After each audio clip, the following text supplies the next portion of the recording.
My next guest makes her much anticipated UFC debut at UFC 225 June 9th in Chicago versus Holly Holm. She is the former Invicta FC featherweight champion. It is Megan Anderson. Megan, how's it going? I'm good. How are you? I'm doing good. How's everything today? How's your day been going? Yeah, not too bad. Pretty good. Awesome. Well, thank you for taking the time. I really appreciate it. You, of course, have a big fight. You're taking on Holly Holm at UFC 225 in Chicago on June 9th. Let's rewind back. How did this fight come about? I mean, did you tell the UFC I'm ready to go, I want to fight, or did they come to you with the offer? We'd spoken to the UFC about looking for a fight, and they kind of came back to us with a few dates, and a few weeks went by, and then all of a sudden they called my management team, and I was like, "Look, we have this person." I was like, "Okay, then." All right. And were you surprised that they didn't offer Cyborg? I mean, I know you called her out after she beat Kunitskaya in March. um, a little bit, but I think they're really interested in their champion versus champion fights right now. So I think they're waiting to see what happens with the Amanda Nunes Raquel Pennington fight. So we'll see what happens I see. from there. I see. And all right, well, let's talk about Holly. It's not the champion, but it's the second best option in my opinion, just because of Holly's name and what she's accomplished in the sport. Do you feel the same way? Yeah, definitely. She's a high caliber athlete. She's held titles in boxing and MMA, and she's definitely a very skilled opponent. And I'm very excited to be able to showcase my skills against somebody of the caliber that Holly is. Nice. And Cyborg said in a recent interview with Fansided, I believe, that Holly would need several wins in a row to get another crack at her, and how even if you were to lose against Holly, that you could end up getting the title shot just like Holly did off of her loss to Jermaine Durandame. Did you read that or did you hear about that? And what are your thoughts on that?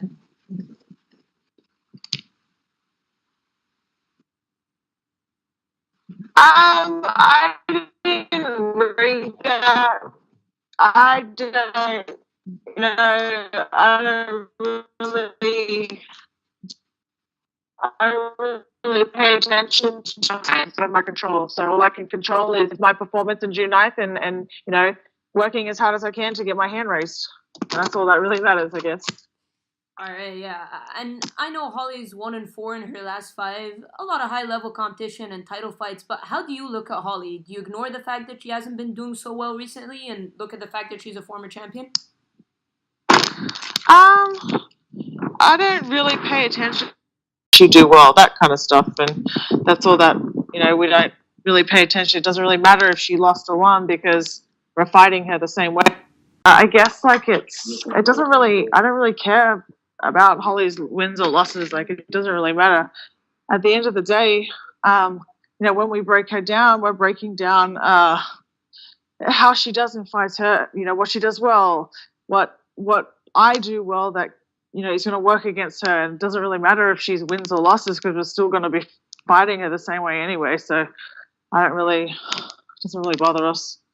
I see. And are you surprised that she stuck around at 145? And like, were there any other names that you would have envisioned fighting other than Cyborg? Was Holly on your radar?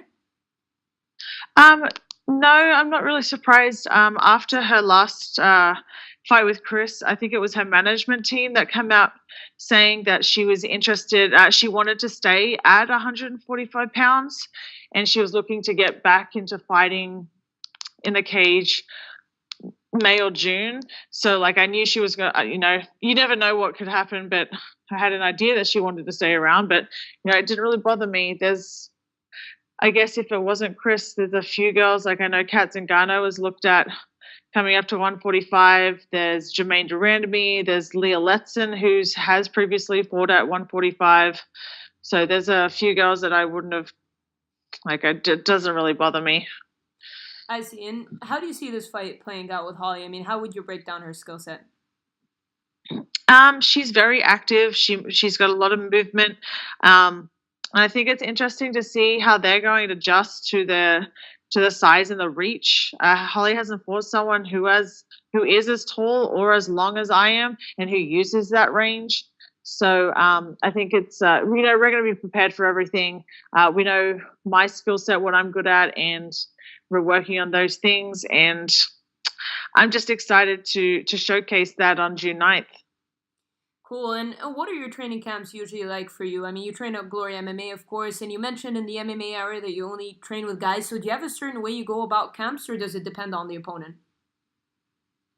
No, it's all kind of similar. Like we up our training. Like I don't train anymore or less than I normally do. The intensity just changes a little. Like you have a set date and focus, you have a set opponent in mind, and I think the intensity just changes a little bit. But everything else, like we don't like. There's only so much that you can game plan for an opponent, because at the end of the day you have to fight your game plan, and you shouldn't be reliant on what somebody else might or might not do.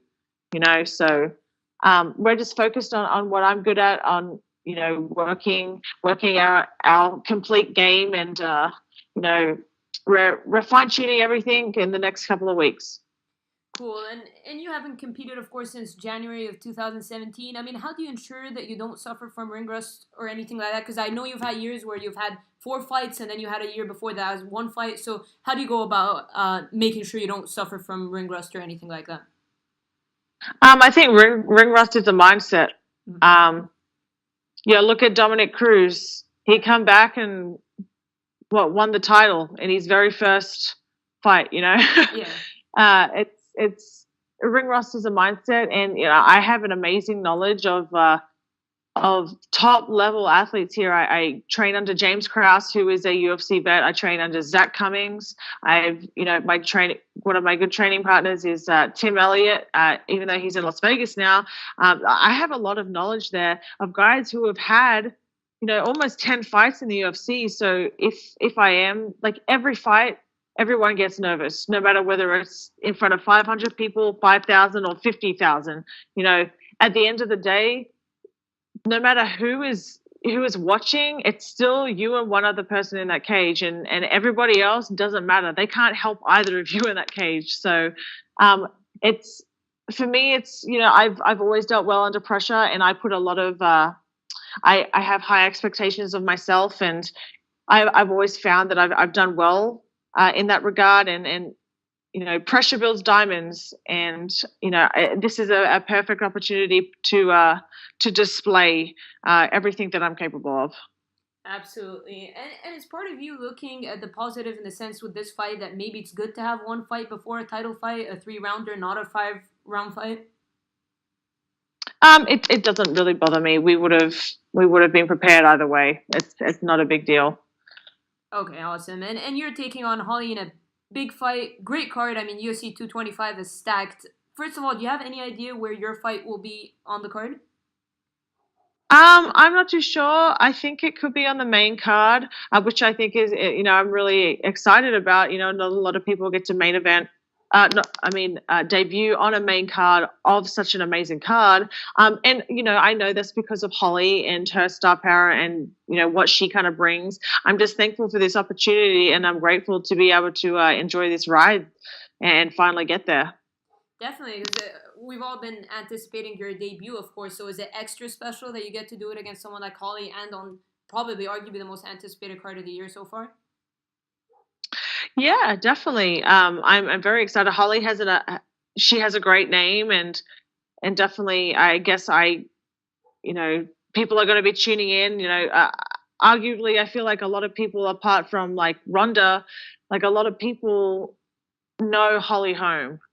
And not just MMA fans, like people across the world know who Holly Holm is because of the Ronda Rousey fight, and I feel like it's a really great opportunity for me to showcase who I am to the mainstream fans of MMA. Absolutely. And have the UFC told you that should you beat Holly, that you're guaranteed a title shot? I mean, it's a no-brainer, right? No, they haven't, but it's the UFC do what the UFC want to do. But I definitely am hoping for that fight pending June 9th. That's that's my focus right now. Yeah, I mean, because if the UFC go with the direction of Cyborg and Nunes super fight, I mean, assuming Nunes beats Pennington, of course, do you worry that it may cause a mess? This is a lot of and ifs or buts, but if Nunes wins, it may complicate things because we haven't really seen anyone hold two belts at the same time and defend them. I mean, I know, like I said, it's a lot of and ifs or buts, but do you think that far ahead and what super fights could do? Because we've kind of seen that with Conor McGregor holding two belts and a lot of people talking about that, but no one really defends both belts. Yeah, I don't really. It doesn't really bother me. I don't really think about that kind of stuff because I can't control that. You know, all I can control is me, and I focus on my training, making sure my diet's on point, my training's on point, and I'm performing how I should be, and that's all I can control, and that's all I really kind of, the rest. I don't like. I definitely am interested to see what happens if that does happen. But it's something that I can't control of, so there's nothing to. I shouldn't really like. There's no reason to stress about it or be like, what if? Like, why shouldn't I get that? Or I just all I can do is work on me and put on the best performance I can on June 9th. Absolutely. And Holly and Cyborg fought, which is great for you, right? Because that's a solid 5 rounds of footage for you to watch and break down. What did you make of the fight, and did you feel like you learned something new from either one of them, like anything that maybe surprised you? Um, I think both ladies put on an amazing performance, and they definitely showcased both their skills and their they both executed their relative game plans very well. It was an exciting fight, and I loved watching that as a fan. And I there's always stuff that you can take away from every performance. Like I know, and even ourselves as fighters, after our fights, we're our own worst critics. So I'm sure they both thought, wish they'd done something differently post fight. It's the it's the beauty of the beast, I guess, is we're our own worst critics and we're constantly looking to improve. But I thought both ladies done well, and um, it's with Holly, she has a lot of 3 or 5 round fights, so there's a lot of footage to watch on her. Nice, and I noticed you're a big fan of the sport. I mean, your Twitter feed is super entertaining. You're always kind of weighing in on everything that's going down. You do breakdowns on your YouTube channel as well. So I want to ask you if you had a prediction, first of all, for Amanda Nunes and Raquel Pennington. What are your thoughts on that matchup? I actually am really, really excited for this fight.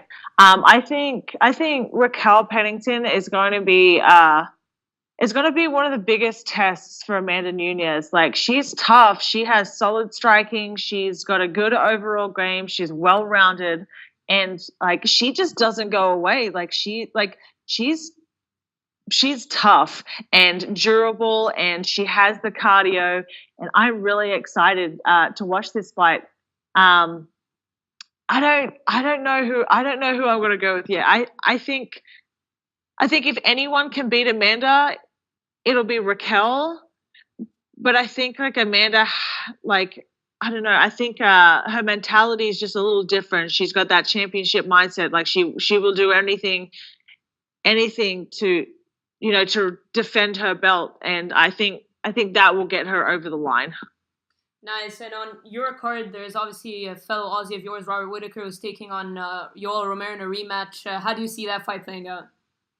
I for sure have got my boy Rob Whittaker, Yeah. and so we also got another Australian, Tai Yes, Tuivasa. He's yes. fighting Andrei Arlovsky, which of course I'm going to be going for him as well. So Awesome. Yeah, and it must be awesome to have fellow Aussies on the card as well. oh yeah, definitely. It's very rare that we get Aussies on cards here in the States, and let alone three on the same card. So I'm definitely so excited to uh, be able to share this experience with them as well. Yeah, because it seems like an Aussie takeover in this one. The UFC Singapore card as well seems kind of like another version of UFC Australia. I mean, have you heard anything about the UFC going to Australia this year? Because I know they want to do it, but they kind of haven't settled down on a date. I have no idea. I know. Well, Singapore is very close to Yeah. Australia, so a lot of the when the UFC goes to Australia or to some of the local like Asian countries, a lot of Australians will be on the card because it's such a close flight. Yeah. So, but I have no idea when they're going next. I would love to fight in Australia. It's been like 4 years since I fought in Australia, so that'd be amazing. Hopefully, a title fight in Australia for you. Who knows? Well, one last thing, I really appreciate the time. How do you envision this fight with Holly playing out? How do you get the job done?